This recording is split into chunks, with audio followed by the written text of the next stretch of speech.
بڑی برکت والا ہے جس کے قبضے میں ہی ساری بادشاہی ہے اور وہ ہر چیز پر خوب قادر ہے۔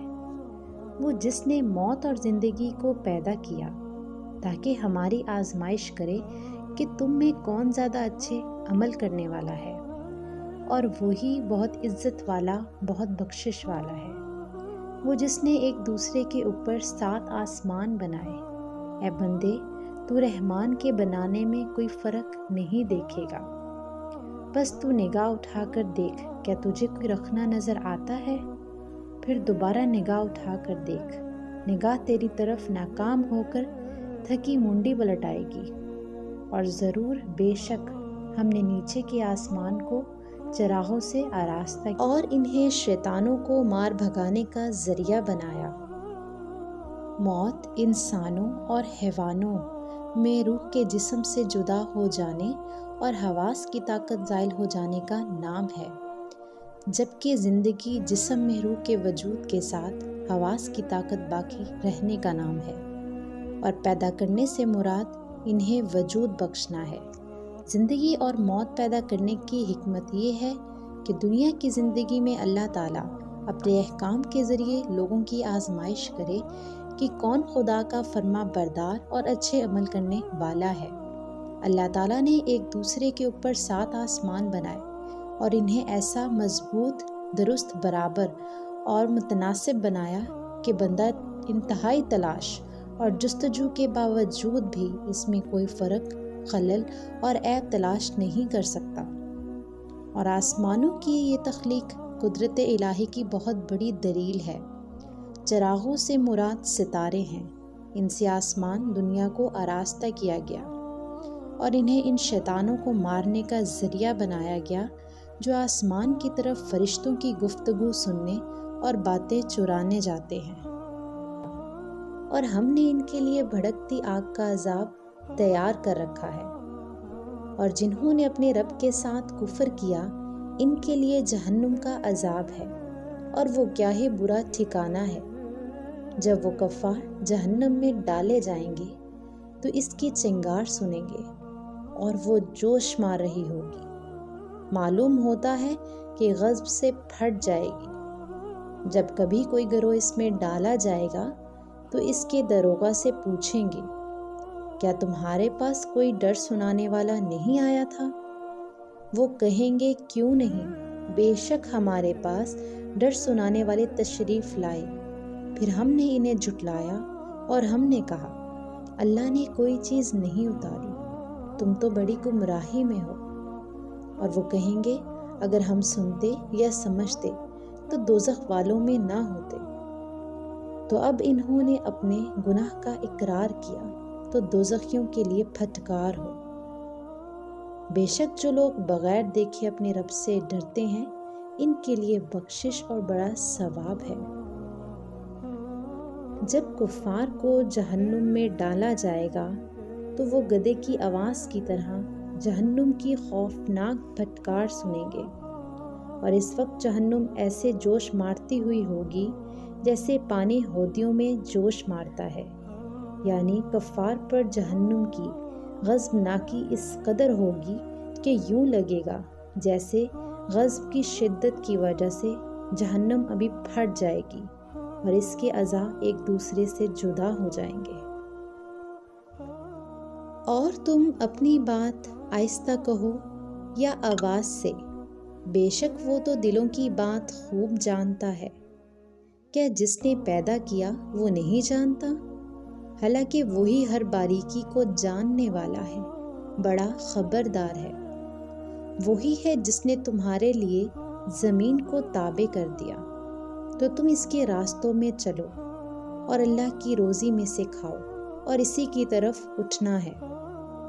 کیا تم اس اللہ سے بے خوف ہوگے جس کی سلطنت آسمانوں میں ہے، اس بات میں کہ وہ تمہیں زمین میں دھسا دے تو وہ زمین اچانک کانپنے لگے؟ یا تم اس سے بے خوف ہو گئے جس کی سلطنت آسمان میں ہے، اس بات میں کہ وہ تم پر پتھراؤ بھیجے تو تم جلد جان لوگے کہ میرا ڈرانا کیسا تھا۔ اور بے شک ان سے پہلے لوگوں نے جھٹلایا تو میرا انکار کیسا ہوا؟ اور کیا انہوں نے اپنے اوپر پر پھیلاتے ہوئے اور سمیٹتے ہوئے پرندے نہ دیکھے؟ انہیں رحمان کے سوا کوئی نہیں روکتا، بے شک وہ ہر چیز کو خوب دیکھنے والا ہے۔ زمین کو تابع بنانے سے مراد اسے ایسا بنانا ہے کہ اس سے نفع حاصل کیا جا سکے۔ چنانچہ زمین ٹھوس پتھر کی طرح یا لوہا، سونا، پتل وغیرہ کی کسی دھات کی طرح نہیں بنائی، کیونکہ اگر ایسا ہوتا تو گرمیوں میں زمین انتہائی گرم ہو جاتی اور سردیوں میں انتہائی ٹھنڈی، یوں زمین پر چلنا دشوار ہو جاتا۔ اسی طرح یہ پانی کی طرح نرم نہیں بنائی، اگر ایسا ہوتا تو اس پر کوئی چیز ٹھہر نہ سکتی اور یوں زمین پر زندگی گزارنا ہی دشوار ہو جاتا۔ ان دونوں سے ہٹ کر زمین کو مناسب طور پر نرم بنایا گیا تاکہ لوگوں کے لیے اس میں کنویں کھودنا، چشمے جاری کرنا، نہریں بنانا، مکانات اور عمارتیں تعمیر کرنا، کھیتی باڑی اور باغبانی کرنا ممکن ہو جائے۔ یا وہ کون سا تمہارا لشکر ہے جو رحمان کے مقابلے تمہاری مدد کرے گا؟ کافر صرف دھوکے میں پڑے ہوئے ہیں۔ یا کون ایسا ہے جو تمہیں روزی دے اگر اللہ اپنی روزی روک لے؟ بلکہ وہ سرکشی اور نفرت میں ڈھیٹ بن گئے ہیں۔ تو کیا وہ جو اپنے منہ کے بل اوندھا چلے وہ زیادہ راہ پر ہے یا وہ جو سیدھی راہ پر سیدھا چلے؟ تم فرماؤ، وہی ہے جس نے تمہیں پیدا کیا اور تمہارے لیے کان اور آنکھیں اور دل بنائے۔ تم بہت کم شکر ادا کرتے ہو۔ تم فرماؤ، وہی ہے جس نے تمہیں زمین میں پھیلایا اور اسی کی طرف تمہیں اکٹھا کیا جائے گا۔ اور وہ کہتے ہیں یہ وعدہ کب آئے گا؟ اگر تم سچے ہو تو بتاؤ۔ تم فرماؤ، یہ علم تو اللہ ہی کے پاس ہے اور میں تو یہی صاف ڈر سنانے والا ہوں۔ اس سے معلوم ہوا کہ پرندوں کو ہوا میں موثر حقیقی کے طور پر ان کے پر نہیں رکتے، بلکہ انہیں اللہ تعالیٰ روکے ہوئے ہے۔ اسی طرح فی زمانہ ہوا میں محو پرواز ٹن و وزنی ہوائی جہازوں کو محض مشین اور انجن گرنے سے نہیں بچاتے، بلکہ انہیں بھی اللہ تعالیٰ ہی گرنے سے بچاتا ہے، یعنی موثر حقیقی اللہ عز و جل کی ہی ذات ہے۔ اسی لیے جب خدا چاہتا ہے تو مشین اور انجن سب کے موجود ہوتے ہوئے بھی جہاز گر جاتے ہیں۔ ساری مخلوق کو حقیقی طور پر رزق دینے والا اللہ تعالیٰ ہی ہے، اور یہ اس کا بہت بڑا انعام ہے۔ اور جس نے مخلوق پر اتنا عظیم احسان اور انعام فرمایا، صرف وہی عبادت کیے جانے کا حقدار ہے۔